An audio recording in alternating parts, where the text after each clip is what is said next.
ইকরাউন একাডেমির পক্ষ থেকে তোমাদের সবাইকে স্বাগতম। আমি আব্দুল্লাহ সরকার। আজকে তোমাদের সাথে করাবো প্রিপজিশন। সাধারণত প্রিপজিশন কোথায় কোথায় ব্যবহৃত হয় এই সম্বন্ধে আমাদের জানা প্রয়োজন, কারণ আমরা হয়তো জানতে পারি যে প্রিপজিশন ব্যবহৃত হয়। সাধারণত প্রিপজিশন নিয়ে আমার একটা ক্লাস আছে ইউটিউবে, চাইলে তোমরা দেখে নিতে পারো। তো আজকে আলোচনা করব verbs which don't take preposition. সাধারণত কোথায় কোথায় প্রিপজিশন ব্যবহৃত হয় না। যদি এটা আমরা আইডেন্টিফাই করতে পারি তাহলে আমাদের মেডিকেল, ভার্সিটি, বিভিন্ন অ্যাডমিশন পরীক্ষা আমাদের জন্য সহজ হবে। কারণ প্রিপজিশন থেকে হরহামেশাই প্রতি বছরই দেখা যায় 2-1টা করে প্রশ্ন পরীক্ষায় চলে আসে। তো চলো এক নজরে আজকে আমরা প্রিপজিশন দেখে নেই যে মানে যে ভার্বের পরে প্রিপজিশন ব্যবহৃত হয় না সেগুলো ভার্ব কি। তো সাধারণত এখানে 10টা ভার্ব 11টা ভার্ব আছে, এগুলা ভার্বের পরে কখনো প্রিপজিশন ব্যবহৃত হয় না। আগে বলে নেই ভাইয়া প্রিপজিশন কি। প্রিপজিশন হচ্ছে বাক্যের একটা অলংকার বা বাক্যের একটা গুরুত্বপূর্ণ যে অংশ, যেটার কারণে বাক্যকে শ্রুতি মধুর করে আর সৌন্দর্য বৃদ্ধি করে। জাস্ট লাইক যেটাকে বলে আমরা অর্নামেন্টস বলতে পারি বা জুয়েলারি বলতে পারি, সাধারণত এটাকে বলে হচ্ছে স্বর্ণ অলংকার। তো সেক্ষেত্রে আজকে আমরা হচ্ছে হলো এই 11টা আজকে আমরা এই ভার্ব দেখব। সাধারণত ভার্বকে 2 ভাগে ভাগ করা যায়, ফাইনেটিভ ভার্ব, নন ফাইনেটিভ ভার্ব। ফাইনেটিভ ভার্বকে আবার 2 ভাগে ভাগ করা যায়, প্রিন্সিপাল ভার্ব আর হচ্ছে অক্সিলারি ভার্ব। এই প্রিন্সিপাল ভার্বকে আবার 4 ভাগে ভাগ করা যায়, transitive verb, intransitive verb, linking verb আর হচ্ছে আরেকটা ভার্ব আছে। তো মোটামুটি 4টা ভাবে ভাগ করা যায়। তো তার মধ্যে এটা হচ্ছে স্যার ট্রানজিটিভ ভার্ব। তো ট্রানজিটিভ ভার্ব আবার কি তাকে জানেন? ট্রানজিটিভ ভার্ব হচ্ছে যার সরাসরি ডিরেক্ট অবজেক্ট ব্যবহৃত হয় তাকে বলে ট্রানজিটিভ ভার্ব। যেমন 1 নাম্বার হচ্ছে রিচ, রিচ মানে হচ্ছে পৌঁছানো। 2 নাম্বার হচ্ছে রিজেম্বল, রিজেম্বল মানে কি? রিজেম্বল মানে সাদৃশ্য। 3 নাম্বার হচ্ছে ভায়োলেট, ভায়োলেট মানে সীমা লঙ্ঘন করা বা সীমা লঙ্ঘনকারী, এটা বলে। ডিসকাস মানে কি? ডিসকাস মানে আলোচনা করা। রিজাইন মানে কি? রিজাইন মানে চাকরি থেকে পদত্যাগ, এটা বোঝায়। আর সাইন মানে কি? সাইন মানে চিহ্ন। ইনভেস্টিগেট মানে কি? ইনভেস্টিগেট মানে হচ্ছে তদন্ত করা। আর রিকমেন্ড মানে হচ্ছে হলো অনুমোদন প্রাপ্ত কিছু। আর 9 নাম্বার হচ্ছে ওয়ার্ডার, ওয়ার্ডার মানে কি? আদেশ করা। কমান্ড মানে কি? কমান্ড মানে আদেশ করা। ইন্টার মানে প্রবেশ করা। সাধারণত মোটামুটি 11টা ভার্ব লিখে রাখছি, এইগুলা যদি তোমরা একটু মেমোরাইজিং করতে পারো তাহলে পরীক্ষায় তোমরা বুঝতে পারবে যে এই ভার্বের পরে প্রিপজিশন ব্যবহৃত হয় না। তো চলো এক্সাম্পল দেখি। যেমন number 1, we reached at the station. সাধারণত এখানে ভাইয়ারা দেখো রিস্টের পরে অ্যাট ব্যবহৃত হয়েছে। কি ব্যবহৃত হয়েছে? অ্যাট। সাধারণত রিস্ট কি আমরা তো এখানে পড়ছি 11টা। এই রিস্ট হচ্ছে সাধারণত হলো ট্রানজিটিভ ভার্ব। তোমরা ডিকশনারি যদি দেখো দেখতে চাও তাহলে এখানে টিভি দ্বারা ব্যবহৃত হয়। সাধারণত ট্রানজিটিভ ভার্বের পরে সরাসরি অবজেক্ট ব্যবহৃত হয়, এরপরে কখনো প্রিপজিশন ব্যবহৃত হয় না। সাধারণত রিস্ট, রিস্ট হচ্ছে ভার্ব। সাধারণত যেহেতু ট্রানজিটিভ ভার্ব এর পরে কখনো অ্যাট ব্যবহৃত হবে না। তার মানে কি এখানে অ্যাট হবে না। কথা বুঝাতে পারছি? অ্যাট এখানে হবে না, হবে উই রিচড দ্য স্টেশন। বুঝাতে পারছি ভাইয়ারা? ওই রিস্টের পরে যদি অ্যাড দাও তাহলে কিন্তু তোমাদের ভুল হবে, এমসিকিউ কিন্তু কাটা হবে। সাধারণত অ্যাডমিশনে যদি কোনো এমসিকিউ ভুল হয় 0.25 করে কাটা যায়, এটা মাথায় রাখবা। Okay. Number 2, the boy resembles to his father. সাধারণত শিশুটি তার বাবার মতো। রিজেম্বলস মানে কি? সাদৃশ্য। যদি আমরা রিজেম্বলস টু আছে তো ভাইয়ের আগেই বলছি যেগুলা এই 11টা যে ট্রানজিটিভ ভার্ব এগুলার পরে পরে পরে কখনো প্রিপজিশন ব্যবহৃত হয় না। একবার এটা মুখস্থ করে এটা মাথায় রাখো। তো রিজেম্বলস মানে কি? সাদৃশ্য। এরপরে কখনো প্রিপজিশন ব্যবহৃত হয়, তারপরে টু ব্যবহৃত হবে না। কি হবে না? টু হবে না।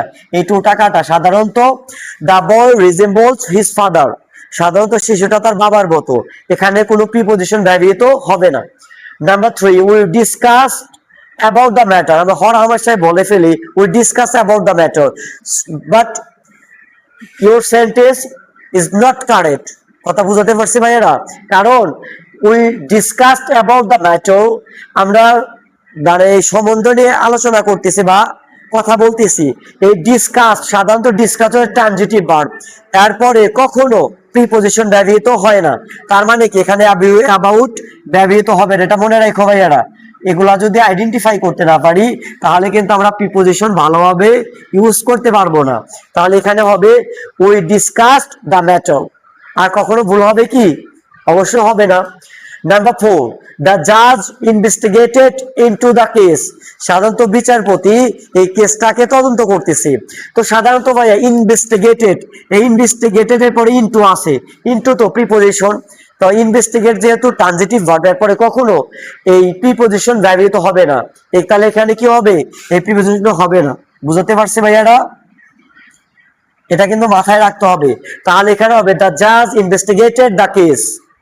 And the last one, আরো এক্সাম্পল আছে, আমি পাঁচটা দেখাইতেছি। The teacher recommended for the new book, সাধারণত শিক্ষক নতুন বইয়ের অনুমোদন করতেছে বা অনুমোদন দিচ্ছে।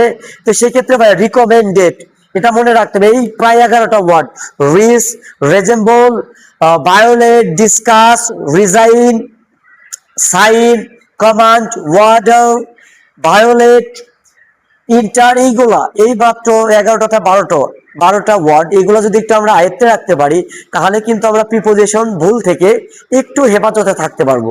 বুঝতে পারছি? তাহলে last one, the teacher recommended.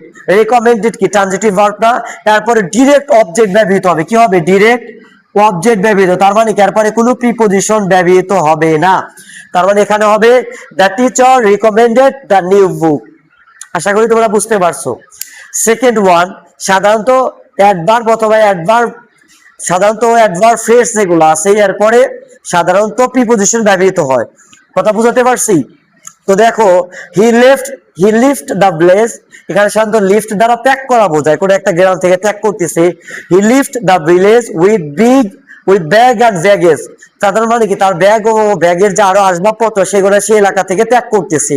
সেক্ষেত্রে আমরা এখানে ইউজ করছে, দেখো এই ওয়ার্ডে এই সেন্টেন্সে উইথ ইউজ করছে, কিন্তু উইথ কিন্তু হবে না। কেন উইথ হবে না? কারণ এটা হচ্ছে adverb. He left the village, say village ত্যাগ করতে, এটা অ্যাডভার্ব ফ্রেজ, এরপরে কখনো প্রিপজিশন ব্যবহৃত হয় না। তাহলে কি হবে? He left the village, bag and baggage. And the last one, we played in, এটা instead of work। তো সাধারণত ভাইয়া হি প্লে ইনস্টেড অফ ওয়ার্ক, সাধারণত কি সে খেলার ঘরে কাজ করার পরিবর্তে, এনে বলছে কি দেখো he played instead of work, সে কাজের পরিবর্তে খেলতেছিল। তার মানে কি এটা ইনস্টেড অফ মানে পরিবর্তে বোঝায়, ইনস্টেড অফ মানে কি পরিবর্তে। কিন্তু যখন এরকম সেন্টেন্স হবে ইনস্টেড অফ, সাধারণত এটা হলো অফ হচ্ছে সাধারণত প্রিপজিশন। সাধারণত এটা মনে রাখো, অফ ইন সমস্ত প্রিপজিশনের পরেই ভার্বের সাথে আইএনজি যুক্ত ব্যবহৃত হতে পারে, তবে বাট টুর পরে কখনো প্রিপজিশন ব্যবহৃত হয় না। টুর পরে ভার্বের সাথে আইএনজি যুক্ত কোনো ওয়ার্ড ব্যবহৃত হয়, জাস্ট ভার্বের বেস ফর্ম ব্যবহৃত হয়। তার মানে এখানে হবে উই প্লেড, আমরা এটা লিখতে পারি we played instead of working. কথা বুঝাতে পারছি ভাইয়ারা? কারণ এরপরে কখনো ভার্বের বেস ফর্ম ব্যবহৃত হবে না, কি হবে? ভার্বের সাথে আইএনজি যুক্ত ব্যবহৃত হবে। তো মোটামুটি এগুলো যদি আমরা একটু আইডেন্টিফাই করতে পারি তাহলে আমরা বুঝতে পারবো কোথায় প্রিপজিশন ব্যবহৃত হয়, কোথায় প্রিপজিশন ব্যবহৃত হয় না। তো ভাইয়ারা, তো তোমাদের আবার বলে দেখলে এই মাত্র 11টা ওয়ার্ড কিন্তু তোমরা মুখস্থ করবে। রিস, রিজেম্বল, ভায়োলেট, আমরা ওইখান থেকে আরো আছে resign, sign, investigated, recommended, order, command, enter, এই কিছু ওয়ার্ড, এইগুলো ওয়ার্ড যদি আমরা একটু মেমোরাইজিং করতে পারি তাহলে কিন্তু আমরা প্রিপজিশনের ভুল থেকে আমরা কিছুটা হলেও সেফ থাকবো। দেখা হবে তোমাদের সাথে পরবর্তী ক্লাসে। যে কোনো ভিডিও, যে কোনো ক্লাস নিয়ে হেজিটেটে যদি তোমরা পড়ে যাও অবশ্যই তোমরা কমেন্টে জানিয়ে দেবা। হতে পারে কেমিস্ট্রি, ফিজিক্স, বায়োলজি, কেমিস্ট্রি, সাধারণত জিকে, ইংলিশ, এভরি সাবজেক্ট, তোমরা যে কোনো সাবজেক্টে যদি তোমরা সমস্যা ফিল করো সাথে সাথে কমেন্টে জানিয়ে দাও, চেষ্টা করব ওই ক্লাসটা রিভিউ ক্লাস তোমাকে দিতে। তো দেখা হবে পরবর্তী ক্লাসে। Thank you so much. আসসালামু আলাইকুম ওয়া রাহমাতুল্লাহ।